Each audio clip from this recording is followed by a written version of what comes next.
お前はもう死んでいる。 I'll be gone, I'll be stuck, gone, I'm done, bitch. Assalamualaikum warahmatullahi wabarakatuh. Perkenalkan, nama saya Dianti. Saya merupakan mahasiswi Institut Agama Islam Negeri Kerinci semester 8 jurusan Tadris Biologi.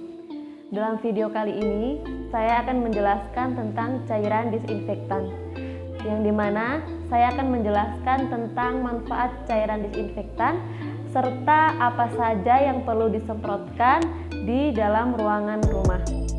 Karena saya merupakan relawan COVID-19 atau virus corona di desa saya sendiri, yaitu Desa Batang Sangir, yang dimana saya melihat fenomena banyak masyarakat yang belum mengetahui apa saja manfaat dari cairan disinfektan serta apa saja yang perlu disemprot menggunakan cairan disinfektan ini. Di tengah pandemi COVID-19 yang terjadi saat ini, banyak pihak berupaya untuk sebisa mungkin mencegah penyebaran virus corona semakin meluas. Salah satu cara yang dilakukan selain menjaga jarak dengan melakukan physical distancing adalah dengan menyemprotkan cairan disinfektan. Penyemprotan cairan berisi bahan kimia ini diharapkan dapat membunuh virus yang mungkin saja berada di sekitar kita.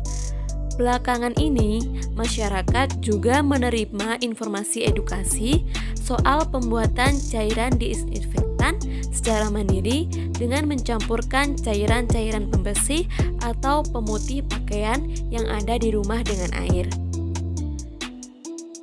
Yang pertama, yang harus diperhatikan oleh masyarakat umumnya adalah dosis campuran dalam pembuatan cairan disinfektan.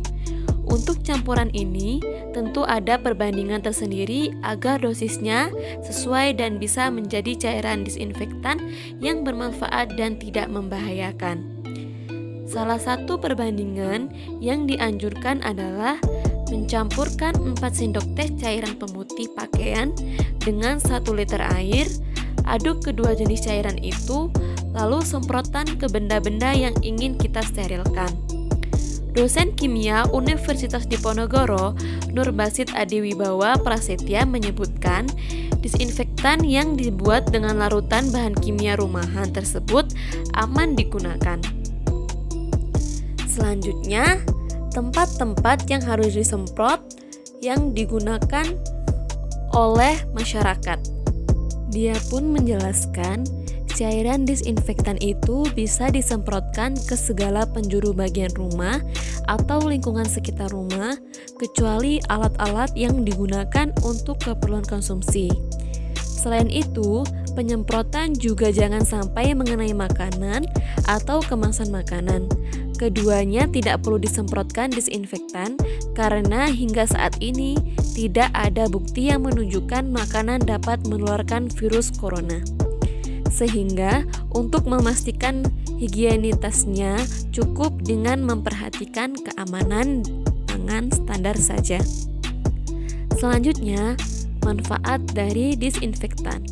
Sementara itu, dilansir dari Wired, kita harus melakukan membersihkan dan penyemprotan disinfektan terhadap barang-barang atau area di si penjuru rumah, meskipun tidak ada satu orang pun anggota keluarga kita yang sakit.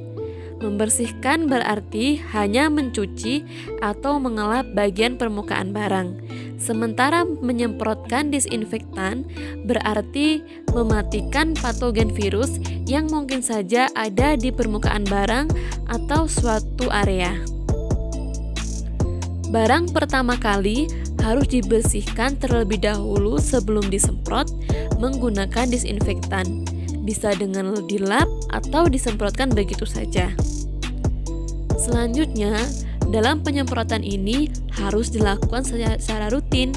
Pembersihan dan penyemprotan ini disebut perlu untuk dilakukan setiap hari apabila ada barang baru atau orang luar yang keluar atau masuk ke dalam rumah Anda. CDC menyarankan pembersihan dan penyemprotan disinfektan ini dilakukan sekali dalam 1 hari, terutama pada benda atau bagian yang paling banyak disentuh. Misalnya, gagang pintu, permukaan meja, tombol lampu, remote, dan sebagainya. Tidak hanya itu, paket atau barang kiriman yang masuk ke rumah juga penting untuk disemprotkan disinfektan. Mengapa demikian? Penelitian telah menemukan bahwa virus corona dapat bertahan hidup di permukaan suatu benda. Salah satunya kotak karton atau kardus selama 24 jam. Jadi, tidak ada salahnya kita menyemprotkan disinfektan pada benda-benda kiriman tersebut untuk meminimalisir risiko adanya virus. Barang elektronik. Sementara itu, untuk produk elektronik yang juga dimungkinkan menjadi tempat hidup virus seperti ponsel, tablet, dan gadget karena sangat sering disentuh. Namun, jangan disemprotkan disinfektan ke permukaannya, karena hal itu bisa saja membuat produk-produk elektronik tersebut rusak.